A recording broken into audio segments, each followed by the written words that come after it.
सत्संग जी प्रेम से कहना,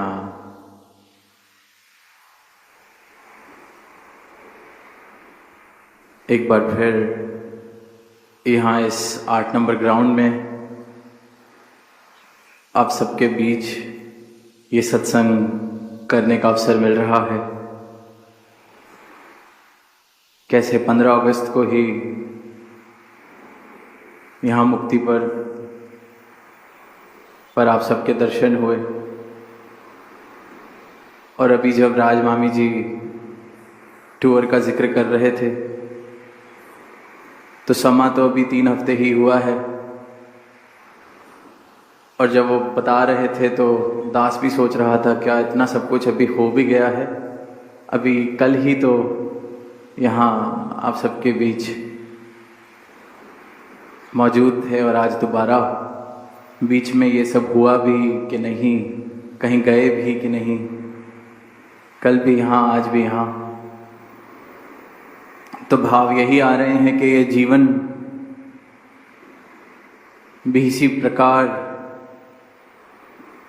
टूर पर भी दास ने जिक्र किया 1-2 दफ़े के ये जीवन भी कहाँ चला जाता है, कहाँ बीत जाता है, किस गति से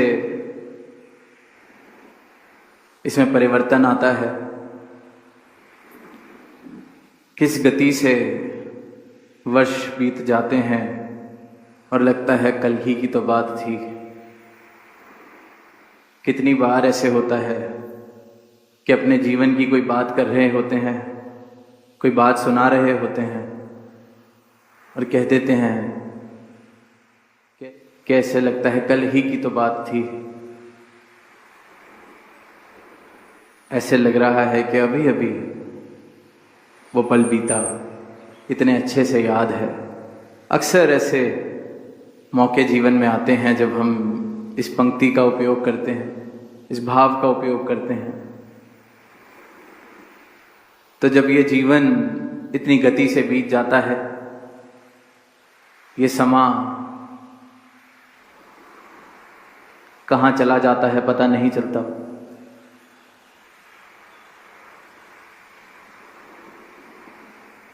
तो फिर एक एक पल की कीमत बहुमूल्य है, कहाँ चला जाता है पता नहीं चलता। और दास तो यही दातार से अरदास करता है कि समा पता ना ही चले, खुशियों से इस प्रकार बीते कि पता ना चले। पर जिस ना पता चलते समय में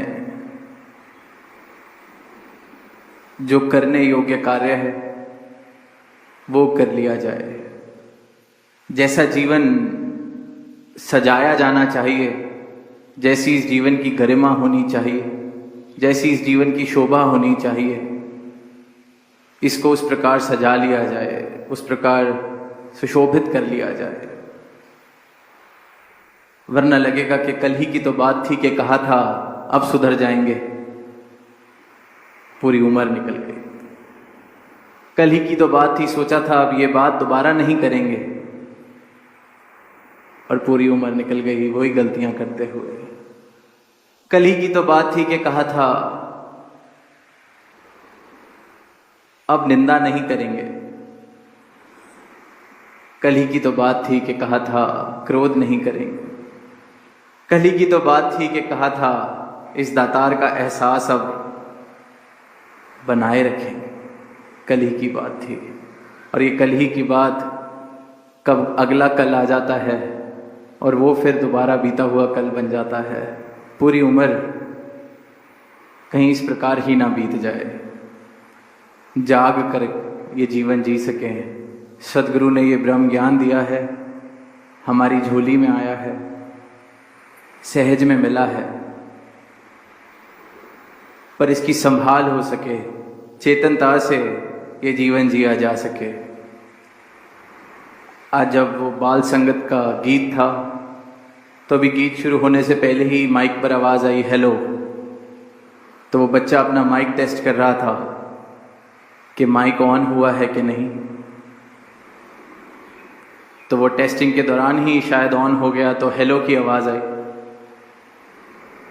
तो मन में यही भाव आए कि चेतनता, कितनी चेतनता है, कितनी तैयारी है, गीत तैयार किया है, माइक ऑन होना चाहिए तभी गाया जाए। जहां तक पहुंचना है वहां तक पहुंच पाए, ऐसे ही नहीं कि गा दिया और माइक ऑन नहीं था। चेतनता। इसी प्रकार जीवन में चेतनता। मैं बोल तो रहा हूं पर पहुंच भी रहा है कि नहीं। मैं बात कर रहा हूं पर वो बात समझ आ भी रही है कि नहीं। या मैं बात सुन रहा हूं पर बात समझ आ रही है कि नहीं। कोई सामने से कह रहा है, मैं सुन भी रहा हूं कि नहीं। ये चेतनता हो कि कहीं बोल तो हैं, पर क्या मेरा जीवन, जो मैं बोल रहा हूं वो जीवन है कि नहीं। जैसे बच्चे ने देखा माइक ऑन है कि नहीं, इसी प्रकार देखें कि मेरा जीवन है कि नहीं। जो मैं बोलने लगा हूं, वहां माइक ऑन था तो आवाज पहुंच गई। यहां जीवन वैसा होगा तो आवाज पहुंचेगी। यहां जीवन जो बोलों से मिलता होगा,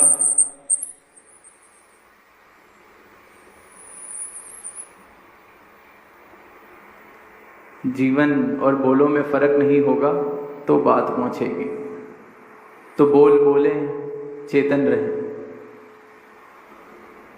ये चेतनता हो, ये जागृति हो कि कहीं जीवन सिर्फ बंद माइक में ही तो नहीं चल रहा।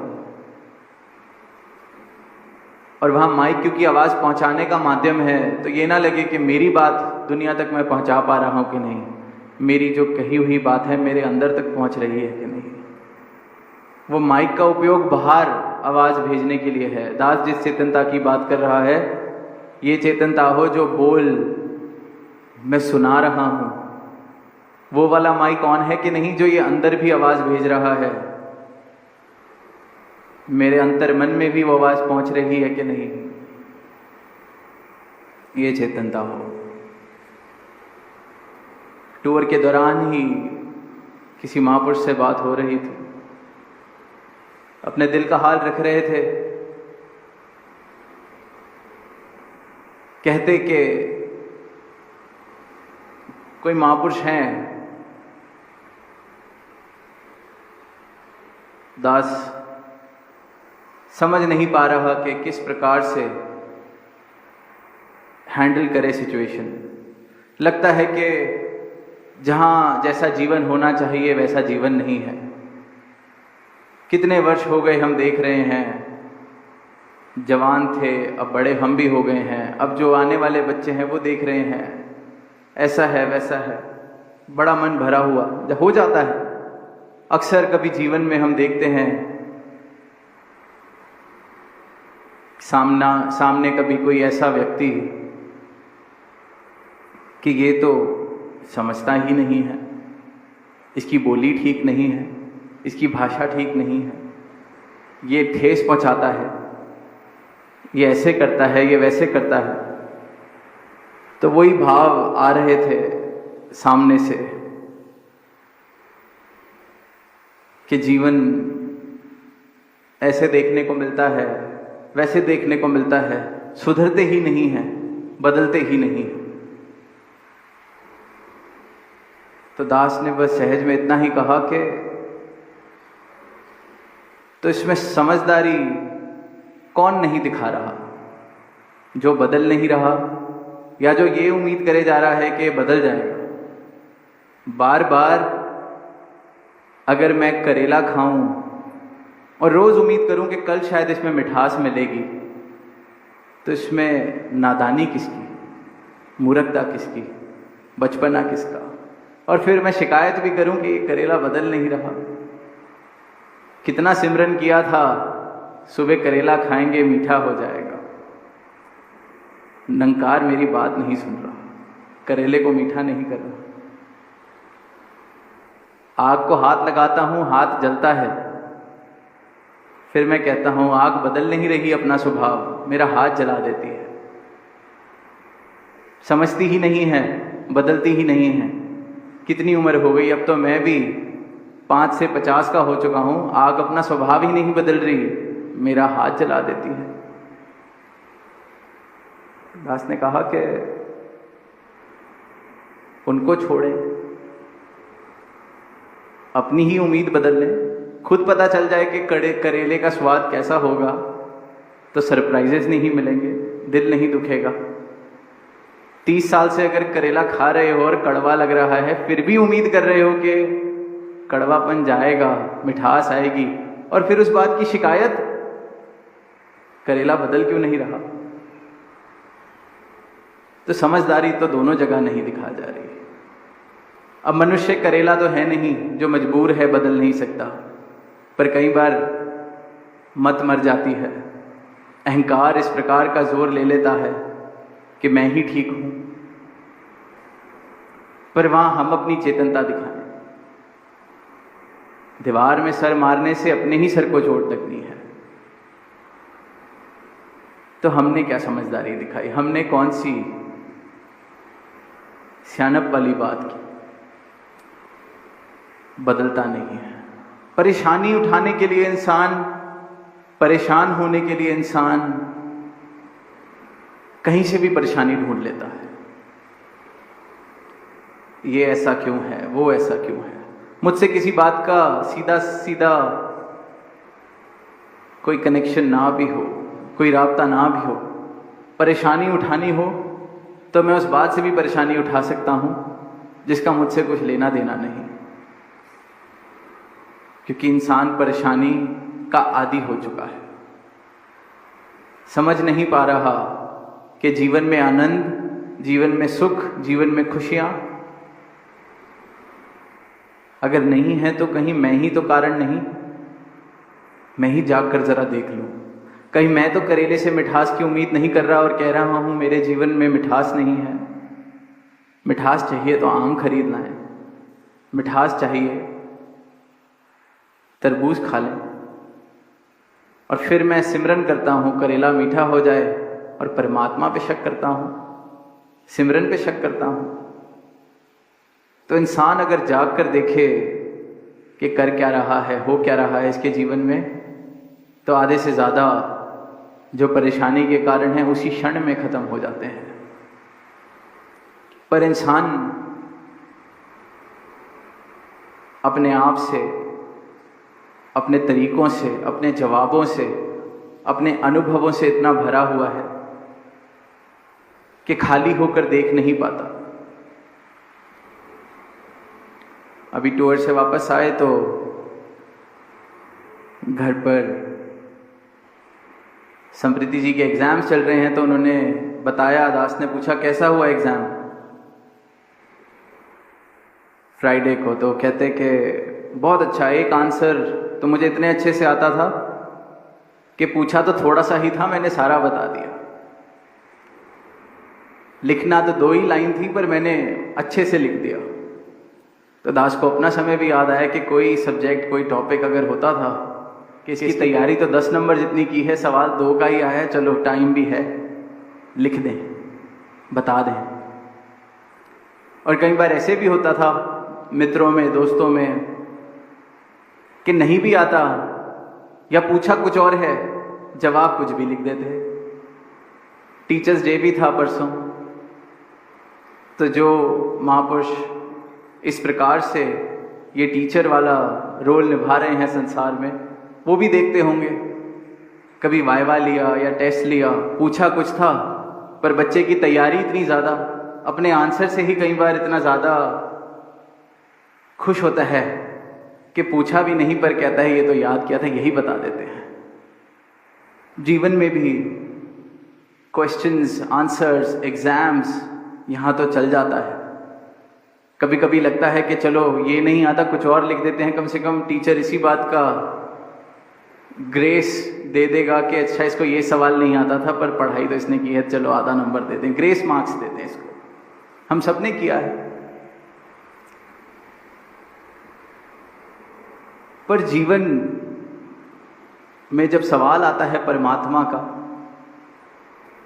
तो भी इंसान यही कर रहा है, जो पढ़ा है सब लिख देता है, सब बता देता है, सब मेरे अनुभव, मेरी मान्यताएं, मेरे विश्वास, मेरे ग्रंथ, मेरी पढ़ाइयाँ, मेरी लिखाइयाँ सब बता देता है। अब वहाँ गुंजाइश नहीं बचती खाली होने की, वहाँ गुंजाइश नहीं बचती, क्योंकि तैयारी है। एग्ज़ाम की तैयारी तो 2 दिन की, 3 दिन की, साल भर की, साल में पेपर दिया, सब्जेक्ट ख़त्म। पर जीवन में तो हम रोज़ अनुभव कर रहे हैं, रोज़ अपनी मैं को और बड़ा कर रहे हैं, रोज़ सोच रहे हैं कि हमसे ज़्यादा समझदार कोई नहीं है। तो जब वो 2 दिन पढ़ा हुआ आंसर नहीं भूला जाता, तो पूरी उम्र इंसान कह देता है कि ऐसे ही थोड़ी उम्र बिताई है, ऐसे ही थोड़ी इतने साल हो गए हैं, ऐसे ही थोड़ी इतनी उपलब्धियां प्राप्त की हैं, बहुत समझदारी है, बहुत सियाणे हैं। तो फिर चाहे परमात्मा का विषय हो या कभी किसी और का पहलू समझना हो, इंसान अपने पहलू से ही इतना भरा है कि किसी और के पहलू को समझने की जगह ही नहीं बचती। अपना आंसर पहले ही तैयार है। कोई कहता है कि मैं गया वहाँ, मेरे साथ ऐसा हुआ, सामने से ही बता देता है, हाँ मैं भी गया था, ऐसा हुआ होगा, ये हुआ होगा, वो हुआ होगा। मेरा अनुभव, मुझे पहले ही सब पता है। इसलिए ही तो आजकल देख रहे हैं, लोग कह रहे हैं कि बात नहीं हो पाती, कोई सुनता ही नहीं है। सुनेगा कैसे? सब कुछ तो पहले ही पता है, सब कुछ तो पहले ही पता है। वहीं परमात्मा का भी जब विषय आता है, बात आती है, जिक्र आता है, पहले ही पता है। जिसको पता है उसको पहले ही पता है सारे ग्रंथ, और जिसको पता है नहीं है, जो मानता है नहीं है, उसको भी सारे कारण पता है, सारे आर्ग्यूमेंट्स पता है कि क्यों नहीं है। खाली होकर, आंख खोलकर तो कोई देखना ही नहीं चाह रहा। सबको लगता है मेरे अंदाजे, मेरे एनालिसिस, मेरे अनुमान, यही सब कुछ है। पर परमात्मा जो है किसी अंदाजे का विषय नहीं है, किसी एनालिसिस का विषय नहीं है। परमात्मा अनुभव का विषय है। अनुभव है तो ये परमात्मा है। अंदाजों से इस परमात्मा के साथ रिश्ते नहीं बन सकते। अंदाजे तो जो मैंने सुन लिया, पढ़ लिया अपनी मत के अनुसार। तो जीवन में यही देखते हैं अक्सर के अपना आंसर पहले ही तैयार है, सामने जो बात है वो समझे नहीं। बच्चा तो फिर पेपर में जो पूछा गया है उसी को जरूरत से ज्यादा लिख रहा है। पर एक अवस्था ऐसी भी होती है कि पूछा था ही नहीं, पर मैंने जवाब दे दिया। सवाल कुछ और था, जवाब मैंने कुछ और दे दिया। सुना भी नहीं और पेपर के बाद बोलता भी है कि क्वेश्चन तो यही आया था, देखा ही नहीं। पहली 2 पंक्तियां पढ़ते हैं, सोचते हैं यही आया है जो कल तैयारी की थी।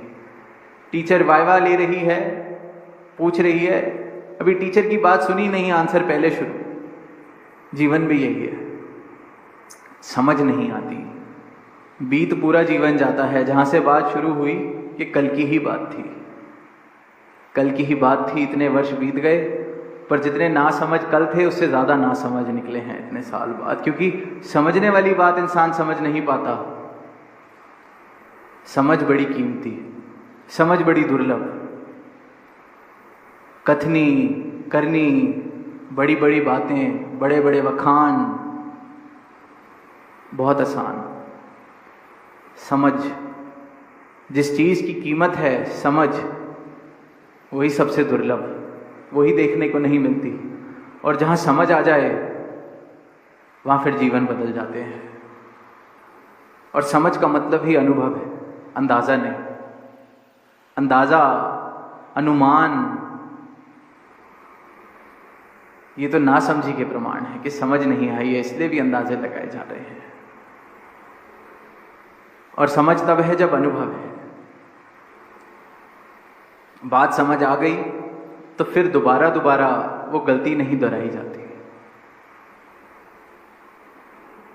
बार बार वही जीवन में गलतियां हो रही हैं, बार बार जीवन वैसा ही चल रहा है तो समझ की कमी है। और ये ब्रह्म ज्ञान भी हम जिक्र कर रहे हैं, मिसालें देते हैं, बात करते हैं, महापुरुषों की जीवनों से प्रेरणा लेते हैं, सदगुरु के वचनों को दोहराते हैं, सुनते हैं, सब बहुत मुबारक है। पर समझ, अगर समझ नहीं है तो ये दोहराना, ये कहना, ये सुनना, ये किसी उपयोग नहीं आ रहा है, ये किसी काम का नहीं है। तो जैसे बच्चे ने हेलो कहा, हम भी अंदर हेलो की आवाज़ मार के पूछें कि समझ कहाँ पहुंची है। कहीं है भी समझ के नहीं, वरना श्वासें चल रही हैं। मौका है, अवसर है, समझ जीवन में आ सके, इस रमज की समझ जीवन में आ सके। वरना तो जीवन बीतते जाएंगे, कल की ही बात लगेगी, कल की ही बात लगती है, कल की ही बात लगेगी कि यही जिक्र किए जा रहे थे समझ के। कल की ही बात लगेगी कि इस रूप में जिक्र किया था। और समझ आने में कोई वर्षों वर्ष नहीं लगते, एक क्षण ही लगता है। तो वो क्षण मेरे जीवन में आ सके समझ का, वो क्षण जीवन में आ जाए, जीवन जागरूक हो जाए, जीवन रोशन हो जाए, तो ऐसा समझपूर्वक जीवन, इस रमज को जो समझ सके, ऐसा जीवन हिस्से आए। और जहाँ समागम का जिक्र हो रहा है, अगले ही महीने समागम भी, और बस आने वाले कुछ सप्ताहों में वही ग्राउंड्स पर सबके दर्शन, सेवा का वो आनंद, सेवा की रुद्र, वो दिन भी आने वाले हैं। आत्म मंथन, सदगुरु माता जी ने कृपा की कि इस वर्ष जो समागम की थीम दी है आत्मा मंथन, तो आत्मा मंथन ये हो सके कि मेरे जीवन में वो समझ का क्षण आ चुका है कि नहीं। समझ, इस रमज की समझ, इसके प्रति मैं जागरूक हूँ, आंख में नहीं, ऐसा आत्ममंथन हो। और अगर जवाब नहीं है तो फिर वो प्रयास हो कि हाँ भी समझ आ सके, सिर्फ समझ के दावे ना हो। और सिर्फ दावे कर लेने से समझदारी नहीं आ जाती। जीवन इस प्रकार से मैं जी सकूं जहाँ पल पल में, क्षण क्षण में इस समझ के आधार पर ही, इस रमज के आधार पर ही एक एक पल बीते, एक एक क्षण बीते। तो यही अरदास अपने लिए, सबके लिए, कि जीवन सजाया जा सके, जीवन भरपूर सजावट वाला हो। इस सच्चाई से, इस समझ से अपने जीवन को हम सजा सकें, एक सुंदर जीवन जीते चले जाएं। प्रेम से कहना